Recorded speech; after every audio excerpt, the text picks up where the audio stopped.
Could you tell us what inspired you to start drawing webcomics? First, when did you decide to become a manga artist? Since elementary school, I decided I'm going to be a gag manga artist. I liked Crayon Shin-chan, and back then I wanted to draw manga like that.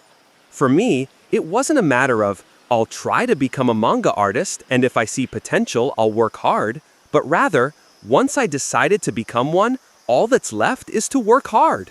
Even as a child, I believed my future was already decided. What kind of student were you? I just loved drawing manga. The manga I drew in notebooks during middle and high school was fun because of the witty dialogue and character interactions. I didn't think about drawing cool faces or cute girls. I think I enjoyed turning my daydreams into pictures and creating stories. How did your friends react when they saw your manga? I had been drawing manga all along since elementary school, but I never told anyone. In elementary school, while others were playing soccer or popular games, I think I didn't want to be seen as uncool for drawing manga. From middle school to university, although some friends read manga, none of them drew it themselves, so I felt embarrassed. In the end, during my student days, I couldn't tell anyone I was drawing manga, nor did I show it to anyone. Also, my parents found a gag manga I drew called Oyaji Man in a notebook and scolded me several times. Indeed, I had used about 50 notebooks just for manga, but rather than being scolded for mischief, being denied for something I loved was more damaging than I expected. After that, I thought if someone was going to ridicule or deny me and lower my motivation, it was better not to show it to anyone. So I kept drawing manga alone. That said, I really enjoyed accumulating those forbidden things in notebooks. At that time, I mostly turned my fantasies into manga and hardly did any copying of other manga. If I had done copying back then, I think my drawing skills would be better now. Even when I entered university, that atmosphere didn't change, and I felt the manga research club and other circles had a different vibe, so I didn't join. Then, thinking there might be people with a similar atmosphere, and since I didn't have a computer at the time, I searched aspiring manga artist on a mobile phone site. That was the chance encounter with web manga.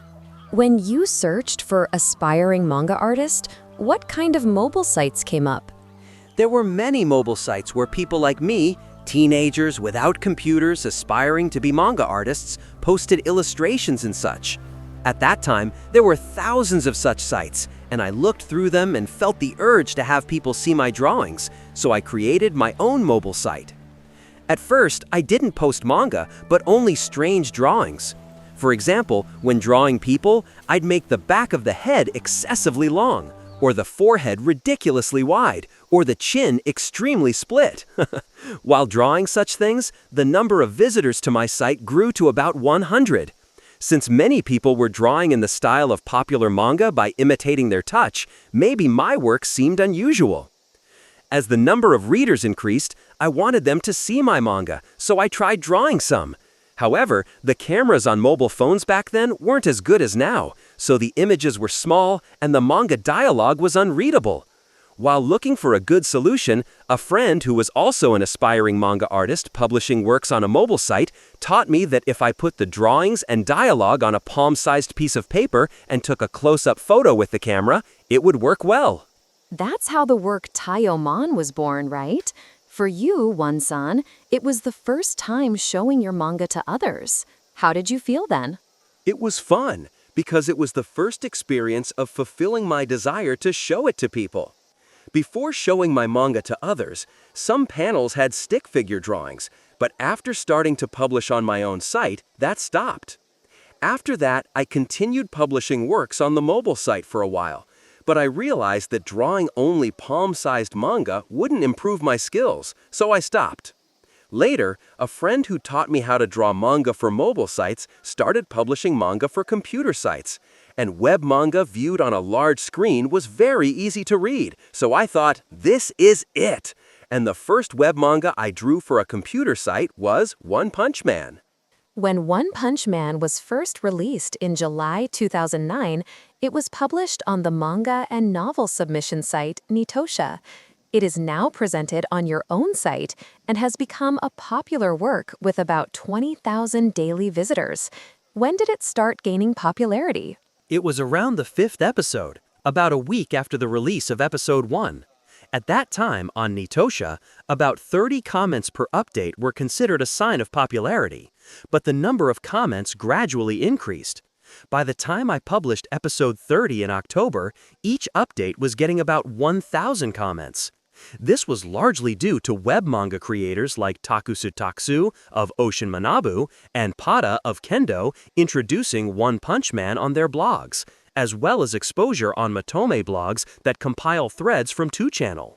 How did you view the gradually growing response?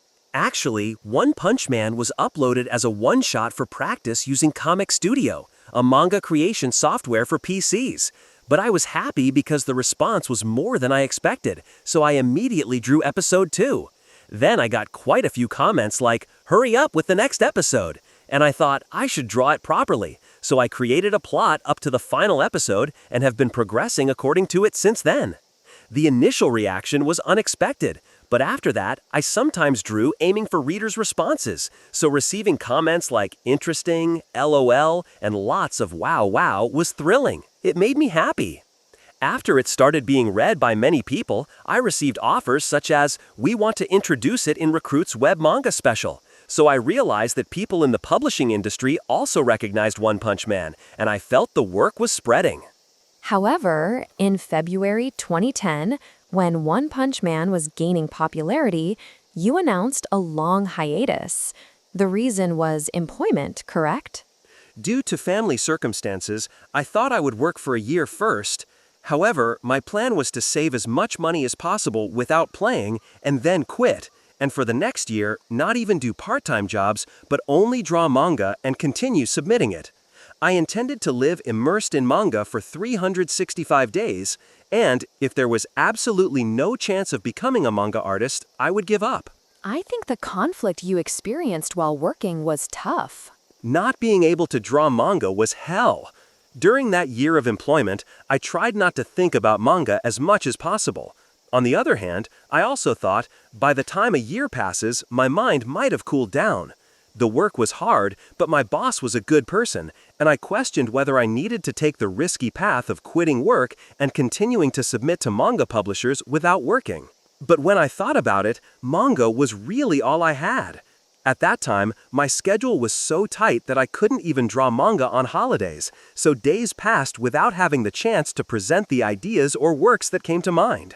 Rather than continuing to work my whole life with a frustrated feeling without even challenging myself, I quit my job to give it a serious try once.